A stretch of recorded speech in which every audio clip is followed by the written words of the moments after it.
అందరికి నమస్కారం. ముందుగా ఒక తమిళ్ సినిమాని పాన్ ఇండియా సినిమా చేసిన శంకర్ గారికి, ఒక తెలుగు సినిమాని ఇప్పుడు గ్లోబల్ సినిమా చేసిన రాజమౌళి గారికి ఫిలిం ఇండస్ట్రీ తరపున బిగ్ కృతజ్ఞతలు సార్.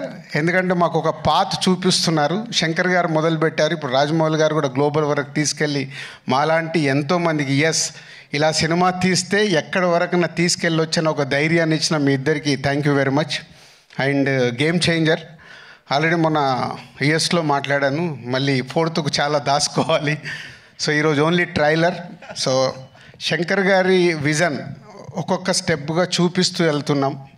వారి ఒక్కొక్క పాటలో ఆ గ్రాండియర్ కానీ, వారు చూపించిన మూమెంట్స్ సాంగ్లో చేసినవి కానీ, లిరికల్ వీడియోల ద్వారా కొంచెం కొంచెం సాంగ్లో ఇస్తూ వెళ్ళాం.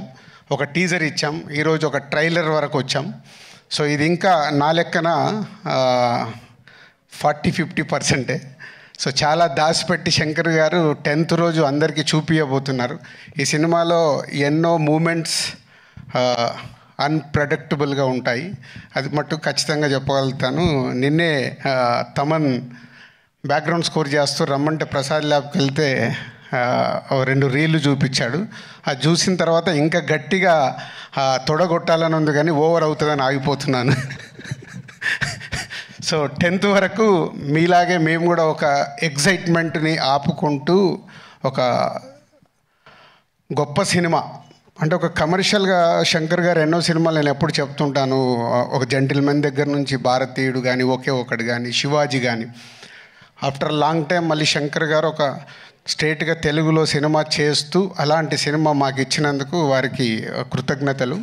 And Ram Charan global star, RRR తర్వాత ఒక గ్లోబల్ స్టార్ హీరోతో చేస్తున్నందుకు, ఈ సినిమా రిలీజ్ తర్వాత రామ్ చరణ్ గారు ఇంకా ఇంతింతై వటుడింతై లాగా పాన్ ఇండియానే కాదు గ్లోబల్ అదర్ కంట్రీస్లో కూడా చాలా అప్రిషియేషన్ వస్తుంది.